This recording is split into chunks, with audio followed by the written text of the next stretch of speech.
कार्यक्रम के प्रायोजक हैं कृषि एवं किसान कल्याण मंत्रालय, भारत सरकार।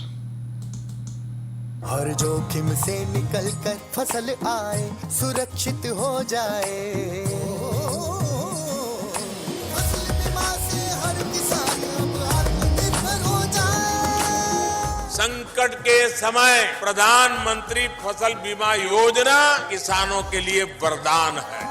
अब सूखा पड़े या बाढ़ आ जाए कोई डर नहीं, अब ओले पड़े या कीट पतंगे फसल खा जाए कोई फिक्र नहीं, क्योंकि हमने लिया है प्रधानमंत्री फसल बीमा।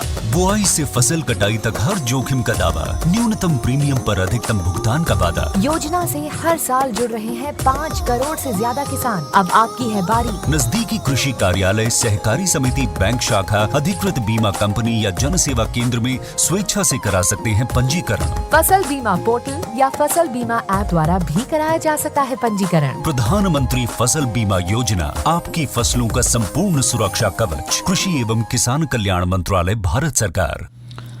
कृष्ण भाई राम राम। पुरुषोत्तम भाई आपने भी और कार्यक्रम किसान वाणी सुनने वाले सब बाण भाई आना है हमारे दोनों की राम राम। तो कृष्ण भाई जी, पुरुषोत्तम भाई, तो ठंड तो घनी हो रही है। देखिए ठंड हो रही है तो इसका मतलब आप आज कुछ खा पी का भी आए होंगे। वो तो ही है, पर भाइयों वास्ते भी हमने कोई चर्चा करनी है। बिल्कुल, क्योंकि ठंड में हमने अपने आप को बचा के रखना है, अपनी फसल बाड़ी को बचा के रखना है, अपने पशुओं को बचा के रखना है। कई प्रकार की फसलों में रोग लग जाए, कई ऐसी बीमारियां भी लग जाए जिससे हमारी फसल खराब हो सका है। बिल्कुल। तो इसमें सबसे अहम बात तो जैसे आजकल जो हम फसलें हमारे खेत में हैं वो रबी की फसलें हैं कृष्ण भाई। जी बिल्कुल। तो रबी की फसलों को बचाव वास्ते एक तो हमने सर्दी से बचाना उनको। हाँ।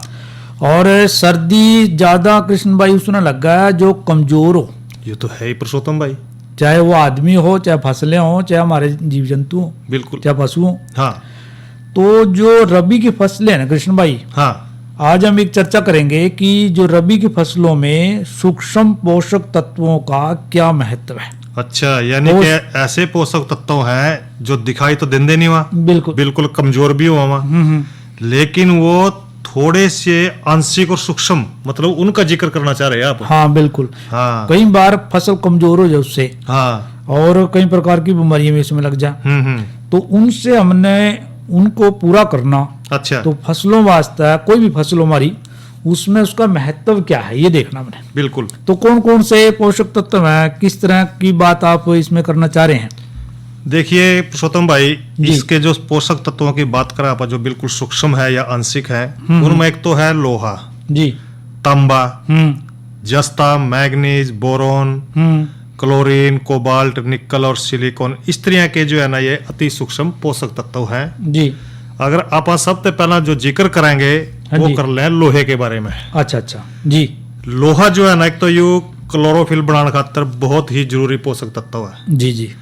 और यो जो है ना लोहा क्लोरोफिल का एक अंग भी नहीं है, लेकिन फिर भी जरूरी है यू जी।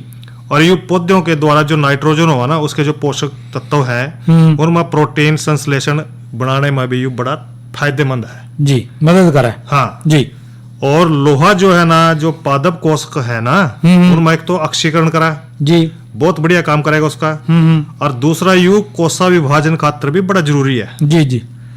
और जिस तरह आप सांस ले रहे हैं, पौधे में भी यू सांस की जो क्रिया है यानी कि उनमें जो ऑक्सीजन वाहक का काम यू लोहे के लई हुआ। अच्छा अच्छा, ऑक्सीजन तो सब ना चाहिए, सब प्राणी ना। हाँ। हर जीव जंतु ना चाहिए, इस तरह पौधे भी लेवा। बिल्कुल जी।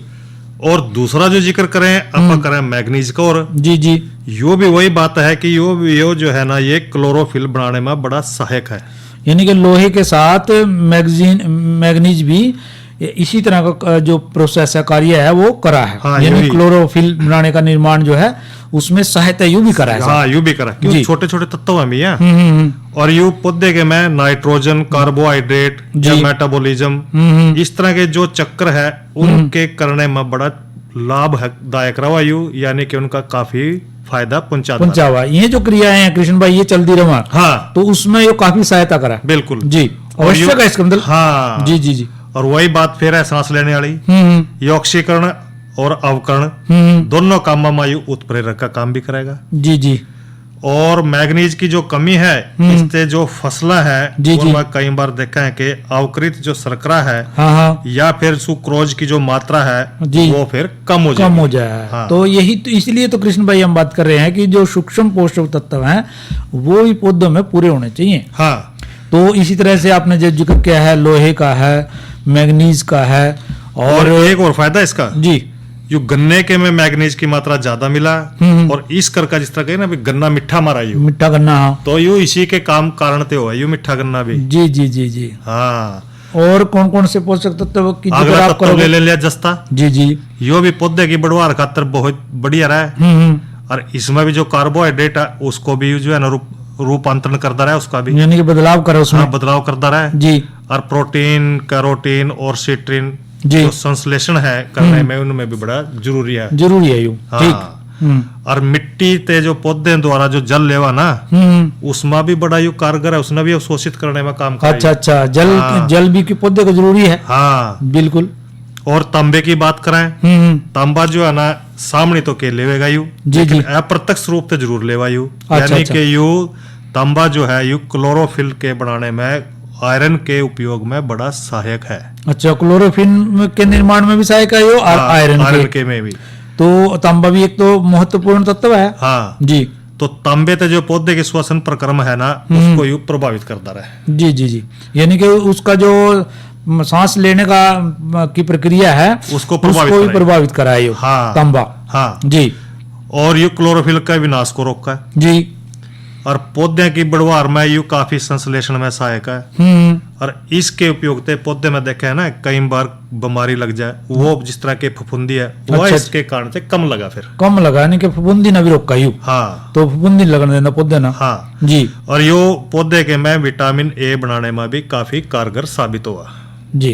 यानी कि विटामिन का प्रयोग भी इसमें करा है, सांस लेने में सहायक हुआ है यो। हाँ। फफूंदी ना भी रोका है यो। हाँ। तो तांबा भी अपने जो पौधे हैं उनके लिए काफी महत्वपूर्ण तत्व है। बिल्कुल। जी और तांबे की कमी से जो है ना प्रकाश संश्लेषण की जो दर है वो भी कम हो जाए। जी, अगर जी। तांबा नहीं होगा तो फिर प्रकाश संश्लेषण में आप जानो पुरुषोत्तम भाई की पौधे अपना भोजन बना। भोजन बनावा। हाँ। तो प्रकाश भी चाहिए उन्ना, जल भी चाहिए, हवा भी चाहिए, सब कुछ चाहिए, खाद पानी भी चाहिए उन्होंने। बिल्कुल। तो ये तो तांबा भी एक महत्वपूर्ण तत्व है। हाँ उसके बाद अगली आप क्या जिक्र करोगे? बोरोन का कर लें। बोरोन का करो। बोरोन जो है ना एक तो यू कार्बोहाइड्रेट है उसको स्थानांतरण करने में और प्रोटीन और पानी का जो उपाचन है जी और कोशिका विभाजन है जी। उनके विकास खातिर बहुत जरूरी है। जरूरी है। हाँ। ठीक है। कार्बोहाइड्रेट्स का भी ये बदलाव करा है। बिल्कुल। हाँ। और पौधों के प्रोटीन और पानी का भी। हाँ जी और नाइट्रोजन के शोषण में सहायक है यू जी जी जी। और पोटाशियम कैल्शियम अनुपात को भी यू भाई सही नियंत्रण बना रखा। के रखा सही रखा है उनका मतलब कि यानी एक कि सा बना के रखा। हाँ कम ज्यादा नहीं होना चाहिए क्योंकि हाँ। कोई भी मात्रा यदि कम ज्यादा की बात करा है ना कृष्ण भाई कई बार बिल्कुल, अपन बिल्कुल। हम कई बार किसानों से रूबरू चर्चा करा है हाँ। कि किसान भाइयों को अपनी मिट्टी की जांच करवा लेनी चाहिए। बिल्कुल। मिट्टी की जांच करवाने से जो बड़े तत्व हैं और ये सूक्ष्म तत्व हैं उनका बारीकी से मानना पता लग जाएगा। बिल्कुल। किसान भाई ने जब ये पता लग जाएगा कि मेरे जो जमीन है उसमें जस्ता सही है, तांबा सही है, बोरोन सही है, हाँ। तो कौन से की कमी है वो डाल देगा, उसी का बिल्कुल। तत्व डाल देगा। हाँ। इसी तरह से नाइट्रोजन इनका पता चल जाएगा फास्फोरस का। बिल्कुल, बिल्कुल। तो वो भी एक तत्व है। तो इसी तरह से बोरोन में भी हाँ। ये दोनों चीजों को बना के रखा है, और पोटाशियम और हाँ। कैल्शियम को। कैल्शियम जी। को और यू जिस तरह फूल है फल है बीज है इनके बनाने में भी बड़ा कारगर सिद्ध हुआ यू। अच्छा अच्छा। हाँ और पराग और प्रजनन जी, इन जी। दोनों कामों में भी बड़ा सहायक है यू। यानी कि पराग और प्रजनन में भी सहायक है यू। हाँ। और फूल बनाने में, फल बनाने में, बीज बनाने में इन्हें प्रभावित कराए। बिल्कुल बिल्कुल। जी। और पानी के शोषण को नियंत्रण रखा। और अगली जिक्र करेंगे छोटा एक पोषक तत्व और है पुरुषोत्तम भाई कौन सा भला? वो है मोलिडेनम। अच्छा। यू जो है ना अजेटोबैक्टर है ना इस तरह का कई बार वो करेगा आप बीज ने उपचारित करेगा। राइजोबियम। हाँ राइजोबियम बैक्टीरिया मुक्त हाँ, हाँ। नाइट्रोजन का जो स्थिरीकरण कर ले कई बार उसके खातिर बड़ा जरूरी है। जी जी जी।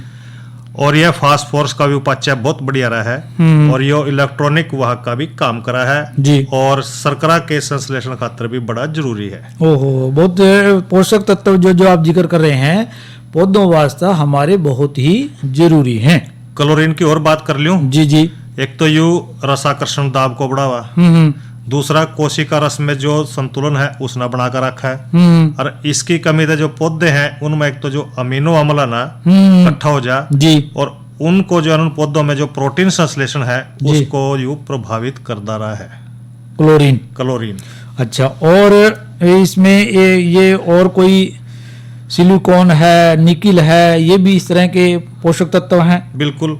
तो इन ये किस तरह के पौधे ने प्रभावित करा है? जिस तरह निकल की बात कर लें, जी जी, इसमें कई तरह के एक तो एंजाइमो है और दाने भराव जी, और लोहा अवशोषण, यूरिया और यूराइड, ये सब न जो है ना निकल, इन न सब न सारे पोषक तत्व ना निकल के लिए बहुत जरूरी है, यानी कि निकल की जरूरत पड़ेगी। यानी कि जो हमारा भराव है ना दानों का, भराव का मतलब कि अच्छी तरह पकना चाहिए। बोटों कई बार देखने में आवा ना मरे से दाने हुआ, तो उन मरे से दाना ना ठीक ठाक करने वास्ते सही है, निकल चाहिए। तो ये जितने पोषक तत्वों का आपने जिक्र करा, ये सारे के सारे हमारी कोई भी फसल हो कृष्ण भाई, उन वास्ते जो है बहुत ही जरूरी है, चाहे वो सूक्ष्म पोषक तत्व हो या दूसरे हों। इसलिए हमने पोषक तत्वों की कमी को ध्यान में रखते हुए ही जो अपनी मिट्टी की जांच है वो करवानी चाहिए, और जो भी पोषक तत्व हमने अपनी मिट्टी में फसल में कम लगा, उस पोषक तत्वों को हमने खेत में जो है देना चाहिए। और कृष्ण भाई जी, देखो हम चर्चा कर रहे हैं, पर चर्चा के साथ अब करते हैं इस लोकगीत की बात।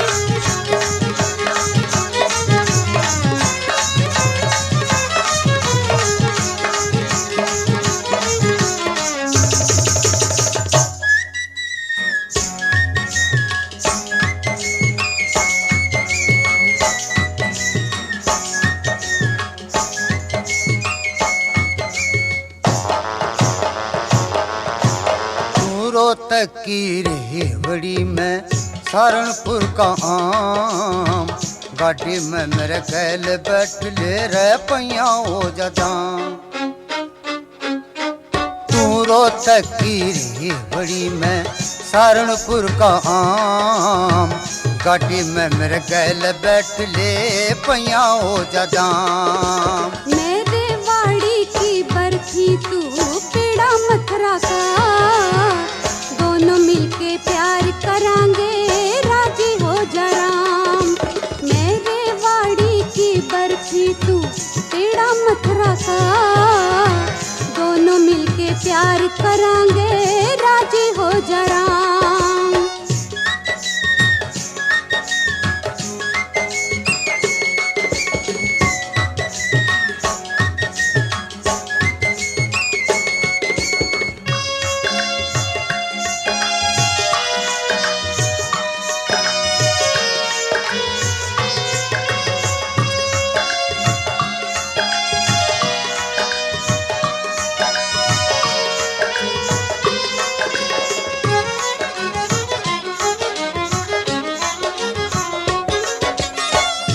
झांझर की चादरी तेरी जूती बेरी की, तू झांझर की चादरी तेरी जूती बेरी की, चालन मतन तंग कर लेगी को ना मिले आराम, चालन मतन तंग कर देगी को ना मिले आराम। दोनों मिलके प्यार करांगे राजी हो जा राम, दोनों मिलके प्यार करांगे राजी हो जा राम।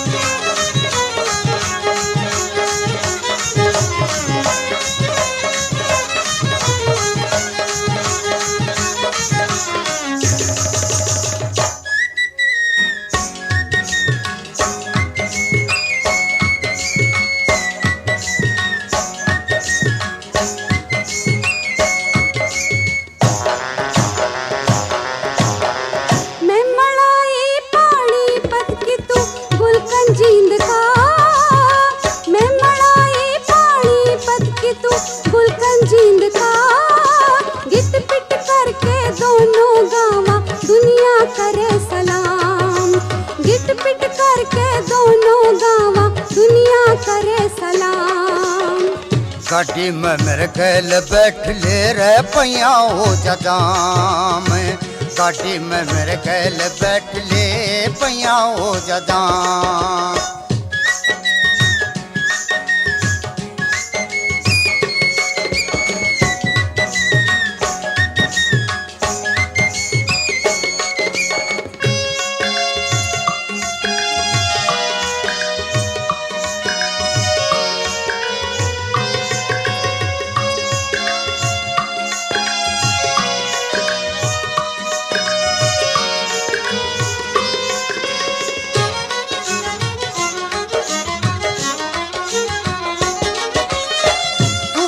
से जयपुर की मैं पापड़ हापड़ का तू बुझिया से जयपुर की मैं पापड़ हापड़ का आजा पारो तने खुआ दूं काजू और बादाम फिर आजा पारो तने खुआ दूं काजू और बादाम दोनों मिलके प्यार करांगे राजी हो जरा दोनों मिलके प्यार करांगे राजी हो जरा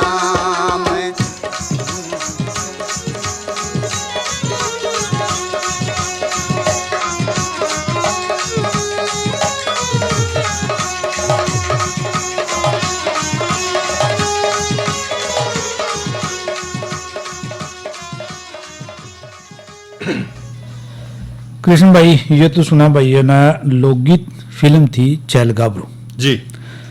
और मौसम चल रहा है तो हम चाहें कि पहले चर्चा तो करोगे आप। बिल्कुल करेंगे। आपने कहा था भी चर्चा करनी है हमने। क्या चर्चा करनी है बोला? चर्चा करेंगे आप बेर के बागों की देखभाल के बारे में। तो बेर के बागों की देखभाल करने से पहले हम जानना चाहेंगे कि आजकल मौसम घना बदलाव में है कृष्ण भाई जी। तो मौसम की चाल कैसी रह रही है कृष्ण भाई ये बताओ। पुरुषोत्तम भाई आज के तापमान का जिक्र करें तो आज का जो अधिकतम तापमान रहा है वो रहा है 19 डिग्री सेल्सियस और न्यूनतम तापमान रहा 7 डिग्री सेल्सियस। और कल पुरुषोत्तम भाई अधिकतम तापमान रहेगा 20 डिग्री और न्यूनतम रहेगा 6 डिग्री सेल्सियस। और इसके साथ साथ भाई मौसम तो देखो खराब चल ही रहा जी और धुंध भी रहेगी और जाडा भी पड़ेगा। अच्छा पाला धुंध रहेगी। हाँ, बदल से भी छाए रहेंगे। बदल से भी छाए रहेंगे तो बचाव करके रखना पड़ेगा। बिल्कुल। अच्छा कृष्ण भाई आप किसान वाणी कार्यक्रम में रोज लेके आओ चर्चा का विषय। बिल्कुल लेके आते हैं। तो आज की चर्चा का विषय तो अभी करेंगे बेर के बागों की देखभाल। बिल्कुल।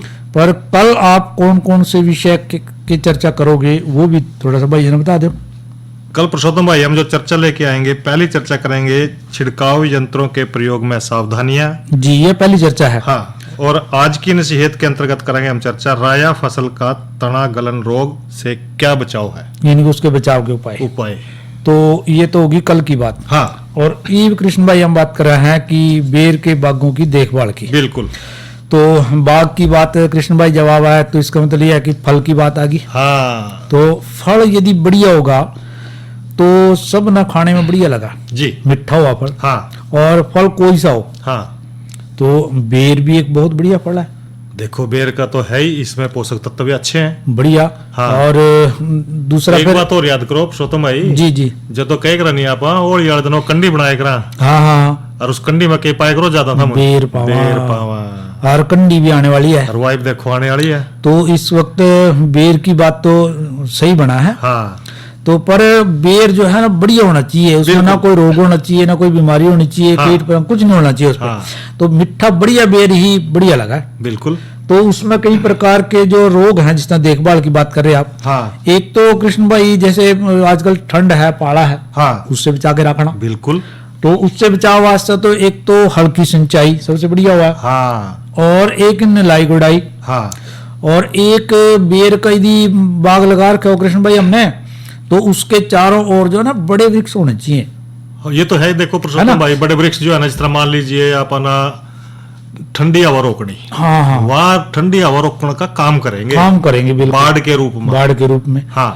और या फिर यूं कर सका है कि वैसे तो बाग जो है सर्दी न सहन कर ले है। हाँ। पर फिर भी सर्दी तो कृष्ण भाई यार चीज ना लगा। बिल्कुल। तो हम कोई वो उसके ऊपर घास फूस भी डाल सका पौधों के ऊपर। हाँ। और घास फूस निलाई गुड़ाई पानी सही देना और या फिर यूं कह सका है कि कोई बाड़ लगा दे। हाँ। तो इस तरह की जो वो करके हम बाग ना बचा सका है। बिल्कुल। पर इसमें कई प्रकार के रोग भी लग जाए। और कृष्ण भाई साथ साथ रोगों की बात तो करा है, हाँ। पर इसमें जैसे हमने पौधों को बचा के रखना है, नलाई गुड़ाई करेंगे तो खाद पानी में डाल दे रहे हैं। बिल्कुल। तो यदि कोई रोग लग जाए तो किस तरह के इसमें रोग लगा है और किस तरह से कृष्ण भाई उनका बचाव हमने करना पड़ेगा? पुरुषोत्तम भाई देखिए, कई तरह के रोग हैं जी जिस तरह के सफेद चूर्णी रोग, जी, अल्टरनेरिया, जुलसा रोग, जी, काजली रोग और सरकोप्सरा रोग जी, और रतुआ या फिर जिन्हें आप लीफ रस्ट कह दें, जी, जी, और फल गलने वाला रोग। ये इस तरह के बने रोग हैं। हाँ, कई तरह के रोग आया। लेकिन इन रोगों की देखभाल जो किसान भाई है ना, उन अगर अच्छी गुणवत्ता कर बढ़िया बेर लेना है तो इनको देखो, इन रोगों से बचाव तो करना पड़ेगा, क्योंकि पैदावार भी अच्छी होनी चाहिए। हाँ। और पैदावार अभी कह रहे आप भी गुणवत्ता वाली, यानी कि मिठास वाली होनी चाहिए ना जी। हाँ। तो मिठास वाली पैदावार लेने वास्ते है तो हमने इन रोगों से बचाव करना ही पड़ेगा। तो एक पहला आपने बात करी सफेद चूर्णी की। हाँ, एक तो तो किस तरह बचाना है इससे? देखिए, जो फल के ऊपर जगह जगह इस तरह की आटे जैसा ना सफेद सफेद सा, अच्छा, चूर्ण से बना ले। हाँ, चूर्ण सा बना ले, या तो इसकी खास पहचान। और फड़ा की जो सतह हुआ, यानी कि उसका जो ऊपर का बकल सा कह दे आप, जी, जी, जी। वो खुरदर हो जाएगा उसमें जी। हाँ, और फलों की जो बढ़वा रहा है वो रुक जाएगी, फल छोटे रह जाए फिर। जी जी, अच्छा, इसीलिए कृष्ण भाई ने सफेद चूर्णी बोला। हाँ, पाउडरी मिल्ड्रू भी इसका नाम है। हाँ जी जी। और पैदावार में फिर काफी कमी आवेगी भाई, अगर ये रोग लग गया, पैदावार तो रुकेगी। हाँ। और इसके नियंत्रण की देखो बात भी करनी पड़ेगी। हाँ, जो रोग लगेगा उसको हटाना भी तो जरूरी है ना। हाँ, रोकना किस तरह है मतलब? हाँ। बताओ। इसका तरह हमने 1 ग्राम या फिर कहते ग्राम भी 0.1% कैराथीन लेना। कैराथीन। हाँ, या जी। फिर 0.2% सल्फेक्स। सल्फेक्स हाँ। ये लेना है। हाँ। किस जो टाइम है- डालना कृष्ण भाई यू? फूल जब निकलने लगा, हाँ, उसे ठीक पहले इसका छिड़काव कर दो। ठीक, मतलब फूल निकलने वाले ही हो हाँ। उस वक्त छिड़काव कर दें। हाँ। और किस तरह से करना और जब पड़ा? फल जो है ना मटर के दाने की तरह हो ना, हाँ। कभी हाँ मटर पर का बेर हो गया, अच्छा अच्छा, फिर उसके बाद जो ना दूसरा छिड़काव कर दूसरा दो। छिड़काव करते, ठीक है। और फिर भी देखा भी थोड़ी बहुत ही कमी रह रही, 15 दिन के अंतराल पर फिर कर दो। यानी कि हम 3 छिड़काव इसमें कर सका। हाँ। पहला छिड़काव फूल निकलने से ठीक पहले, हाँ। और दूसरा मटर के दाने जैसा हो जा, बेर का फल जो है। बिल्कुल। और तीसरा यदि कमी समी रह जा, इस करके कह रहे आप, हाँ, तो 15 दिन के अंतराल पे फिर कर दे। बिल्कुल। तो इससे जो ये वो गोल बनाया मन ने, तो उससे सफेद चूर्णी जो रोग है वो बेर में से खत्म हो जाएगा। और हाँ, बेर मतलब हमारा बढ़ के जाएगा। जो पौधा ना बेर का, हाँ जिन्हें जी। बेरी कहते हैं अपन, जी जी जी। उसके ऊपर तर कर दो ना छिड़का। अच्छा, तर कर दो उसने। तर करना ना, ठीक। जल्दी वो सारे खत्म हो जाएगा। यह बात जरूर ध्यान रखनी है। जी जी। हाँ, क्योंकि बेर तो कहीं कहीं लगा हुआ, पौधा हाँ। बड़ा हुआ कृष्ण भाई। हाँ। तो इसलिए बेर का पौधा जो है पूरा तर होना चाहिए, बिल्कुल, तभी उसका असर सही लगेगा। दूसरा रोग है झुलसा रोग। जी। यू जो रोग है, यानी कि पुरुषोत्तम भाई आजकल के दिन में ज्यादातर दिखाई देगा यू, जी। यानी कि भूरे रंग के धब्बे बढ़ेंगे आजकल के दिन में, अच्छा, जनवरी अच्छा। फरवरी में। इस वक्त की बात कर रहे हैं आप, जनवरी फरवरी की? बिल्कुल जी। और जो पत्तियां हैं वो जुड़सी हुई सी दिखाई देंगी। तो इस वक्त पूरा जो जिसने भी भाई ने बेर के बाग लगा रखे हैं उसने पूरा तैयार रहना पड़ेगा, या पूरा वो रखना पड़ेगा कि झुलसे रोग से बचाव मैंने अपने बेर के बागों का करना है। बिल्कुल जी। और इस रोग तक जो बेर की फसल है उसको काफी नुकसान हो जाएगा। जी जी। इसका नियंत्रण अपना करना है। इसके लिए अपना 0.2% जो डाइथेन है ना, M45 वह लेनी है, और उसका गोल बना के उसका छिड़काव करना है।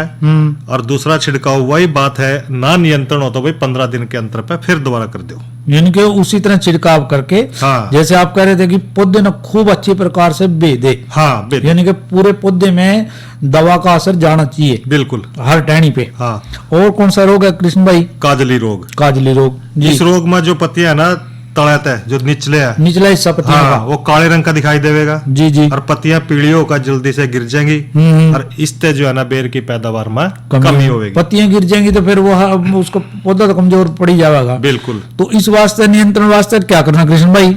इसके लिए अपना कॉपर ऑक्सीक्लोराइड 0.3% का घोल का छिड़काव करें तो इस रोग से काफी हद तक बचाव हो सकता हो सका है। हाँ। तो इस दवा का, कौन सी दवा बताई थी आपने? Copper chloride. ऑक्सीक्लोराइड। हाँ, इसका छिड़काव करना है तो हम काजली रोग से जो है अपने पौधों को बचा सकेंगे। और जो और कोई रोग इसमें लग रहा हो तो? रतुआ। रतुआ भी लग जाए। रतुआ। हाँ, इसमें जिस तरह के नारंगी या फिर भूरे रंग के जो छोटे छोटे कील की तरह जो पौधे हुआ और निचली सतह पर बने हुआ कील सी, जी जी, तो इस रोग से जो काफी प्रभावित होगा बेर का पेड़। और यू जो है ना पत्तों का रंग इस पे भूरा हो जाएगा या फिर गहरा हो जाएगा, जी जी, गहरा भूरा, तो इस करके जो है ना यू काफी नुकसान पहुंचा हुआ रतुआ भी। अच्छा। और इसके नियंत्रण खातर अपना क्या लेना है, वो लेना है क्लेडोस्पोरियम। अच्छा, लीफ स्पॉट। जी जी, हाँ, तो इस खातर रतुए या फिर जो लीफ रस्ट रोग है इस खातर अपना फिर जो है ना 0.2% मैंकोजेब नामक दवाई लेनी पुरुषोत्तम भाई। अच्छा अच्छा, 0.2%। हाँ, मैंकोजेब, हाँ, यह दवा लेनी है। हाँ, और इस दवा का उसी तरह घोल बना करके बिल्कुल, और पौधों पर अच्छी प्रकार से छिड़काव जो है भाइयों ने कर देना करना है। तो फिर जो है आप कह रहे थे भी 1-2 बार के छिड़काव से काम न चला, फिर तो 15 दिन के अंतराल पे फिर दोबारा 15 छिड़काव जो है कर दे। एक है फल गलन का रोग। इसमें भी हल्के भूरे रंग के जो धब्बे हैं फलों को निचले हिस्से पर वहां अपना दिखाई देवांगे और धब्बे के ऊपर इस तरह के छोटे छोटे काले काले दाने से दिखाई देवेंगे, या तो इसकी पछाड़। अच्छा अच्छा, अगर अपन ये जो रोग टाना है निदान करना है इसका, तो फल गलन वाला। हाँ, फल मतलब फलों को ही गला देगा ये तो कृष्ण भाई। इसकी रोकथाम खतरा अपना 0.2% कॉपर ऑक्सोक्लोराइड का घोल का छिड़काव करना है जी। तो इससे ये फल गलन का जो रोग है वो सही हो जाएगा। सही हो तो जितने रोगों की भी कृष्ण भाई हमने बात करी है वो बेर के जो भाग हैं उन वास्ते सही नहीं है। बिल्कुल। और कोई भी रोग मन नजर आवे तो हम एकदम उसका जो है निदान ढूंढें। बिल्कुल। और यदि हमने ज्यादा परेशानी हो तो जो हमारे बागवानी विभाग के भाई हैं, बागवानी के डॉक्टर हैं, उनसे संपर्क करके उसी तरह से कोई भी जो भी रोग लग रहा है उसी रोग का उसी प्रकार से हम जो है वो निदान कर लें। तो इस कार्यक्रम का समय जो है कृष्ण भाई समाप्त होया। बिल्कुल भाई हमसे ले लें इजाजत। अच्छा भाइयों, राम राम। कार्यक्रम के प्रायोजक थे कृषि एवं किसान कल्याण मंत्रालय भारत सरकार। अरे अरे अरे क्या कर रहा है? इधर इधर इधर हम बोल रहे हैं तेरे बीजू का। उतला बोल रहा है? पक्षियों से तो हम खेत को बचा लेते हैं, पर इन घातक रसायनों से कैसे बचाएं? मतलब? देख बेटा, तू जो ये अंधाधुंध रसायन मिलाता है ना, मिट्टी की सेहत बिगड़ने लगी है। और जब माटी ही कमजोर पड़ जाएगी तो उपज कैसे सेहतमंद होगी? अरे पहले ऐसा नहीं था। पूछना अपने बड़े बुजुर्गों से, कैसे फसल लहलहाती थी, शुद्धता झलकती थी। हाँ, माटी भी तंदुरुस्त और लोग भी। अरे अब पहली वाली बात कहाँ? पर अब तो सब यही डाले हैं। सब नहीं, आज भी लाखों जागरूक किसान परंपरागत विधि से फसल उगा रहे हैं। खर्चा कम और उपज की कीमत भी बेहतर पा रहे हैं। सच है? रे बेटे, एक्सपीरियंस से बता रहे हैं, धूप में बाल सफेद नहीं किए हैं। हाँ। ठीक है भाई, मैं भी आज से जैविक खेती शुरू करूंगा। माटी से प्रेम की परंपरा है, परंपरागत